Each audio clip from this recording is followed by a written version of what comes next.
Hi, I'm Matt Williamson with Yardbarker here to talk about the Texans at the Chiefs this coming Thursday night. Opening night, first game we've seen in a very long time. And who knows what kind of environment to expect. You know, I always feel for that really good team that gets suckered into going to the Super Bowl champions home for the opening night. But maybe this won't be quite as daunting without a full stadium and all those type of things. Who's to say? I mean, it's a total crapshoot in that regard. But boy, I think the matchup is fun. And let's start when Houston has the ball. I think this is the year that we're going to talk about Deshaun Watson. Not quite at the Pat Mahomes level, but people will realize that this is a superstar in the making.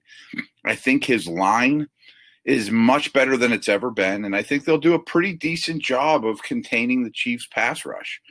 And I think that's problematic for Kansas City because this Texan offense, with both the Johnsons in the backfield, are much better receivers than they are running backs. I think that Houston's going to often be in shotgun with 3 and 4 receiver sets, be less reliant on DeAndre Hopkins and more reliant on Watson to find matchups to his liking.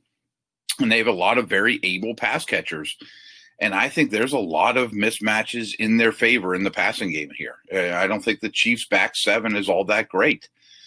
Problem is for Houston to pull this upset is eventually Pat Mahomes and company come on the field. And I think J.J. Watt is a player to really watch because I think he can cause a lot of problems, especially aligned on the inside against that guard-center guard combination that is in front of Mahomes, which I think is a little questionable.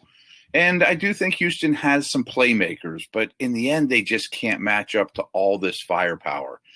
I like Kansas City to win it in a high-scoring game, but maybe not going the way like many seem to think. I think this is much more of a 35-32 Chiefs victory in week one where you start all your fantasy players, and it's an awful lot of fun to watch, and it brings in the season on the right note. But I don't think it's going to be a blowout. Thanks so much. I am Matt Williamson with Yardbarker.